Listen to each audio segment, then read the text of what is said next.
The funeral air smelled of lilies and ash.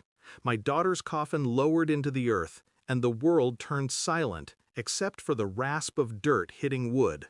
That's when she did it. My wife, draped in black silk, diamonds flashing against the gray sky, handed me a folder thick with paper.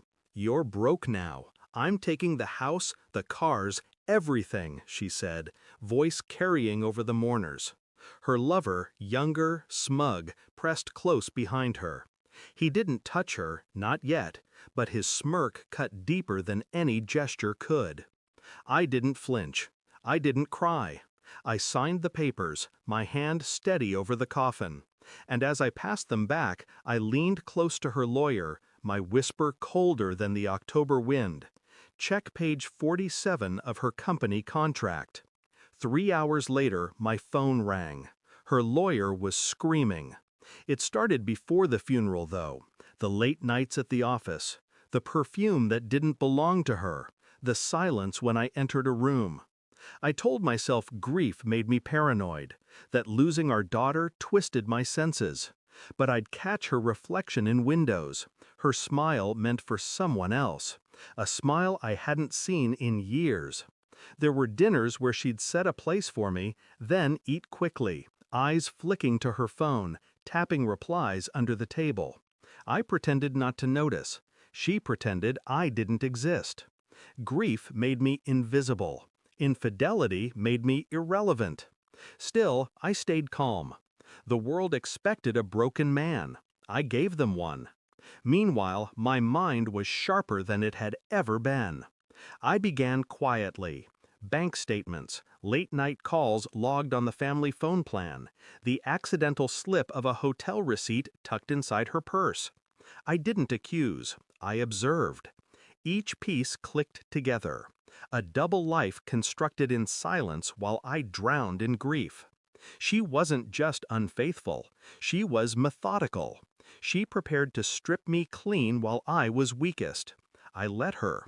Her company had grown in secret, money flowing where she thought I wouldn't look. But she forgot one thing.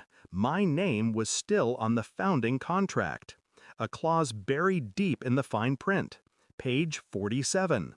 If she divorced me, her empire unraveled. She thought she was burying me beside our daughter. She didn't know I'd already dug her grave. The lawyer's voice shook through the receiver. "Do you have any idea what you've done?" "Yes," I said. The clause was simple. Any marital dissolution triggered an automatic transfer of her controlling shares back to me.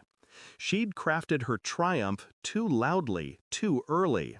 By pushing for the divorce at the funeral, she signed her empire away. When I arrived at the office, she was waiting. Her lover had disappeared. "You planned this," she whispered, eyes wide, mascara bleeding down her cheeks. I placed the contract on the desk between us. "Page 47, I said. Her hands trembled as she turned to it. Her face collapsed when she read the words she'd ignored. Her empire, gone. Her lover, gone. Her power, gone. She wept. I didn't. "I'll fight you," she stammered. I leaned back, folding my hands, calm as stone. "You can try, but the board won't back you. They already called me." Her sobs filled the silence. I studied her, this woman who handed me divorce papers over our child's grave. She thought I'd break. She thought loss made me fragile. She didn't understand. Loss forged me into something harder. "You wanted everything," I said softly. "Now you have nothing." She reached for me, desperate, as if some shred of mercy remained. I stepped back. There was nothing left to give. The funeral replayed in my mind as I walked out of her office. The coffin, the papers, the smirk.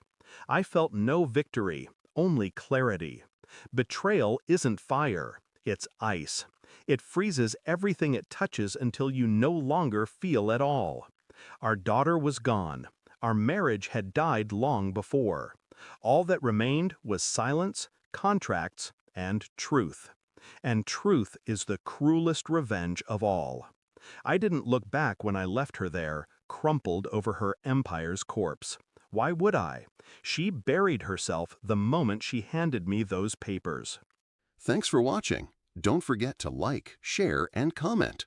Subscribe now to Cheating Stories Insight World for more amazing stories.